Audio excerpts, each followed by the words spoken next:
I encourage you to fail a lot because failure is so necessary to success.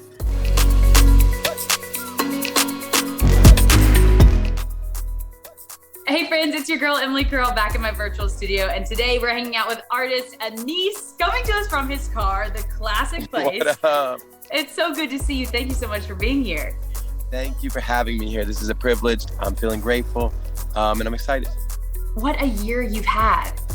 I mean, I feel like we have seen your career take off. I mean, there's still so much more to come, but we want to get to know you a little bit better too. Yeah. So today I thought we could play our game called 15 First, where we have 15 different first time scenarios. We're going to run through all about your music career, your background, everything to come. Are you ready? I'm ready. Let's get it.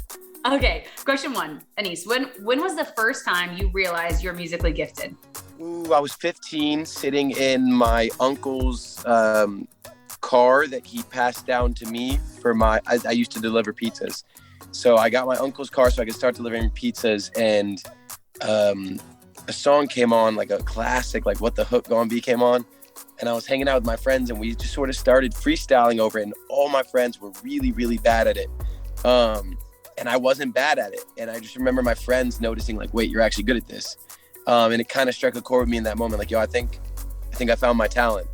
Well, it's so funny because my question two is, what was your very first job? Was it delivering pizzas? Was that where you got your start? 100%. I delivered on and off for 10 years at Domino's.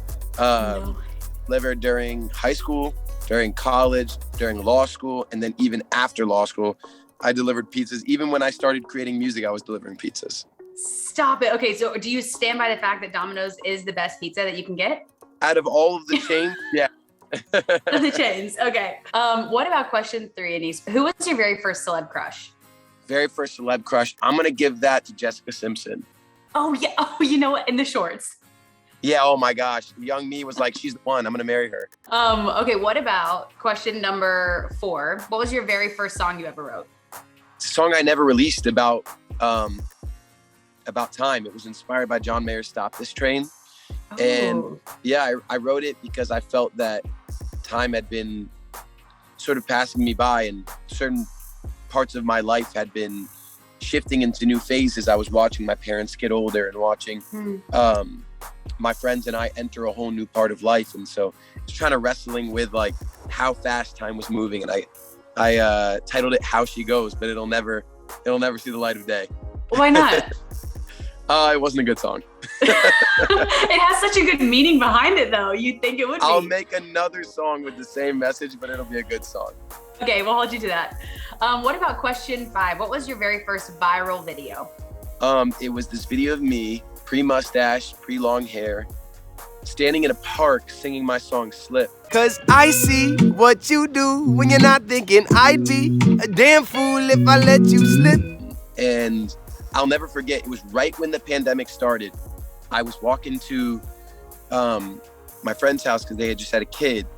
And right as I sat down to meet their kid for the first time, I just saw my phone was like buzzing, like TikTok notification after TikTok notification, hundreds of them. And I'm like trying to be present because I'm meeting their child for the first time. And I'm trying to be You're like looking at TikTok. But I'm like, what's going on my phone, right? But I did a good thing. I stayed in the moment. And then by the time I got back in the car, I saw I had gained like 20,000 followers. And that's the moment I knew, like, every single person who had told me, yo, like, that app is so cheesy, that app is so corny. I realized in that moment, like, none of their opinions matter. None of their opinions. Because I saw my life literally changing before my very eyes because I said, I'm going to post and I'm going to put myself out there and I'm going to see if the universe wants to receive what I have to give it. And on that video, it was a big affirmation for me. That's amazing. I mean, and then let's jump to Sun and Moon because that has absolutely blown up, taken over social media. Let's talk about question 6. Who was the very first person you played Sun and Moon to when you'd fully finished the song? Oh, who was it? It was definitely my manager, Zach. Yeah. Oh, really? Yeah, he's my manager. He helped produce the song. He's a fellow songwriter for me. So I remember when I first ever came up with the chorus, I called him right away. I was freaking out. I was like, bro. I was like, I hit it. This is like, I knew. I was like, it was a grand slam. I knew. I was like, bro, this is the one. So you knew from the beginning that it was like, you just felt it? What do you think it was about it? It was effortless. It was effortless. Oh. When you have a song that is effortless, the biggest struggle with songwriting is how hard we try. But when you find the song that just creates itself, that's when you know it's going to connect with millions of people, because if it's effortless for me, it'll be effortless for them. Yeah. And they say the same thing about relationships. So question 7, let's get personal for a second. When was the very first time you ever fell in love? I would say when I was 17 or 18 years old. At that point in time, I had thought I was in love with somebody else, but I wasn't. And long story short, as I was grappling with how this other love interest of mine did not love me, I was talking to another friend of mine, and she was sort of just like being there for me, listening to me, being patient with me, not telling me what to do, but just being there for me as a friend as I figured out what I was going to do. And after enough phone calls with her and enough time spent with her and enough conversations till 3 a.m. with her, I realized like, oh wait, this is love, not what I thought was love, which is, the flirting, the text messages, the elusiveness, the games. Real love was, compassion, patience. Once I felt that, I think I knew something had changed in my heart. Like, okay, that's what I'm yearning for. That's what I want long-term. And that's such a healthy way to look at relationships. I feel like I still haven't even gotten there yet, but I need to. It'll come when it's ready. What about question 8? When it comes when it's ready, when was the first time you met your wife? Summer camp. I was 15 years old at summer, or 14 years old at summer camp. Yeah. And then what was the intro? Like, did you know then? Were you like, okay, this is going to be my long-term relationship? No, actually the intro was I was crushing on her friend, and I thought her friend was mad cute. And so I got to know her because I wanted to know more about her friend. And, but the one thing that always from the very beginning sort of struck me about her is the amount of time she spent trying to get to know me rather than trying to have me understand her. She was just, the type of person to ask questions, be patient, listen. And I think it's the first friend I ever had where I felt like, wow, they want to know about me. Like she's asking questions to get to know me better. She's curious about how I feel, the things that made me me. And so, yeah, we were 14 or 15 at summer camp, but she was already definitely well ahead of her time. Wow. And how long have you guys been married now? 4 years. Not yet 4 years, but 3.5. Almost. Okay, I love that. What about, let's go back to music for a second. Question 9, the first time you played your first ever sold out show? Oh man. Was that Detroit? That was Detroit, yeah. Well, okay. So there's a difference between, like, I've done free shows on the beach in Santa Monica and 1,000 people show up, but I can't call it sold out because there's no tickets. They're free. The first real sold out show was in Detroit. It was a small venue. We wanted it to be small and intimate. It was like maybe 250 people. I'll never forget though the feeling when I got on that stage and just looked out in the crowd and just saw the whole room was packed. Like everyone was ready. And the moment we played the first song, they were there like word for word with me. So I know. Well, it's so exciting because I'm calling from New York, and you're also playing a sold out show tonight in Brooklyn at the Knitting Factory, which is such a staple. Are you ready for that show? Are you excited? Are you nervous? Not nervous, just excited. Like we're sound checking in probably 40 minutes. Like the moment we get off this call, I'm walking into the venue, sound checking, going back to the green room, drinking some tea, doing some vocal warm-ups, and then hopping on stage. So yeah, at this point I've learned like there is no nervousness. Nervousness is just excitement that you haven't processed. And so for me, whenever I feel that buzz inside, whenever I feel those jitters, it's like, oh, I really care about this. I'm really dialed in right now. And so to me, that's the best feeling. You mentioned going backstage before you get on the set. Question 10, what was on your very first rider you ever made? What do you like having backstage with you? Smart water, room temperature.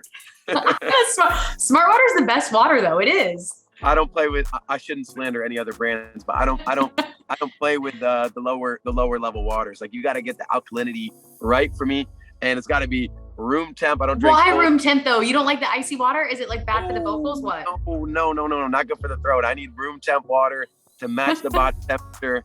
Water and food is just fuel. You know what I'm saying? I need the right fuel. Yeah, no, I'm with you on that one. Okay, what about question 11? What was your first real artist paycheck? I'll never forget the first time, I think it was, I got paid to come do some private event, and I'd never done one of those before. And I got paid a good amount of money to sing like 2 songs. The first song I sang was Slip. The second song I sang was Sun and Moon, but I hadn't even finished it yet. I had written the second verse the night before. So I was kind of just like, this song isn't finished, but I think they're going to like it. And was that the same verse you ended up sticking with? It is the same verse. I think I knew that day after we performed, I'm like, okay, that's the verse. And then I got paid to sing music, and I'm like, okay, I think I'm doing this full time. This is happening. What about, this is a huge moment, question 12, your first late night performance? That was a week ago on Jimmy Kimmel. I was insane. I mean, that was insane watching. I was so excited for you. What was that experience like? It was an affirmation that everything we're doing is real. We're not here for a month or a week or a year. We're here for the long haul. My music can stand its own on digital streaming platforms, on social media platforms, and on television, and on, any stage. And I think that being on Kimmel was a very symbolic moment of knowing, like, yeah, like we can, this stuff that we're making, that these songs of mine, they hold weight in any arena. And so that was very, I think, on a very universal level. Totally. I mean, and speaking of celebrities, question 13, what was the very first time you were starstruck? Who would it be? Would it be? And maybe it hasn't happened yet. Maybe it's coming. Honestly, I get starstruck. I don't think really? I get starstruck. No. Who's maybe been someone that you've been excited to meet? Okay. I was excited to meet Justin Bieber. Excited to meet him. And you weren't starstruck by Justin Bieber? He made it impossible to be starstruck. He humanized him so humbly, and made himself feel so authentic and real, which he is. But he made it feel, a lot of stars want you to think they're more than human. And in those moments, it's easy to get starstruck because you're in this awkward spot of, are we not on the same level? Should I be looking up to you? But ironically enough, the greatest star on the planet is a very humble person who made himself feel just like me. And so I couldn't get starstruck. Okay, what about question 14? This is big. The first time you hit 1 million followers on TikTok. Yeah, I remember that fondly. I went immediately to Party City and bought myself the sorority. As one does. The gold balloon. You must, of course. Needed to take my picture. Got it, posted online, and popped a bottle of champagne that I don't even drink because I don't drink, but I had to pop it. What about last one for you, Anise? Question 15. The first time you had your first big breakthrough moment as an artist. That would be Sun and Moon. What happened is I did a open verse challenge online on Instagram and on TikTok, and it blew up on both platforms. And then the song just went crazy, and was doing like almost 1 million streams a day, and was just doing 1 million views a day on TikTok, and was doing hundreds of thousands of creates on Instagram, and 20 million views on YouTube. And slowly but surely here we're starting to see it get spun on the radio, and like that's just crazy. Like the song is latching on in every sphere of the creative world. And so it's not just we got lucky, the reality was just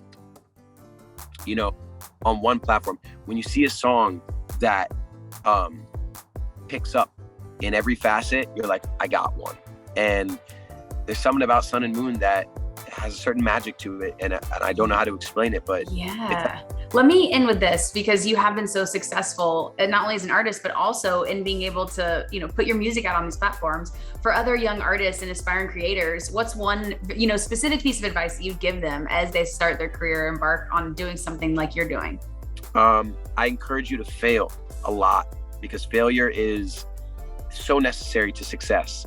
And we're usually so afraid to fail. We're usually afraid that if we fail, we'll be embarrassed. If we fail, we'll be judged. If we fail, we'll be discouraged. But the truth is, every one of your greatest idols, everybody you admire, all the people you're trying to get like, had to fail 1 million times to get to where they're at.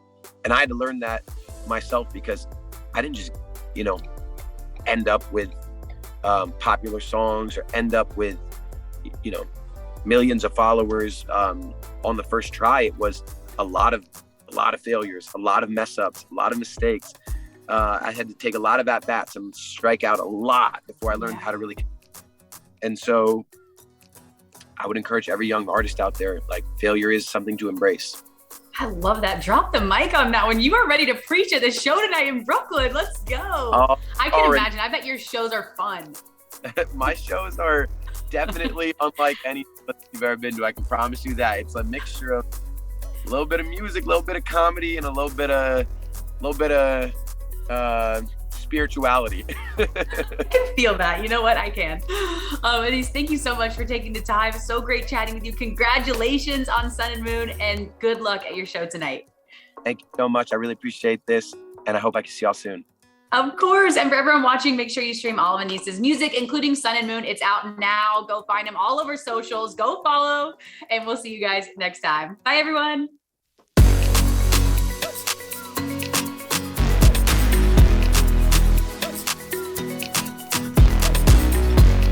Hey guys, thanks so much for watching. Did you like that video? You can check out more over here. And don't forget to subscribe to iHeart right here.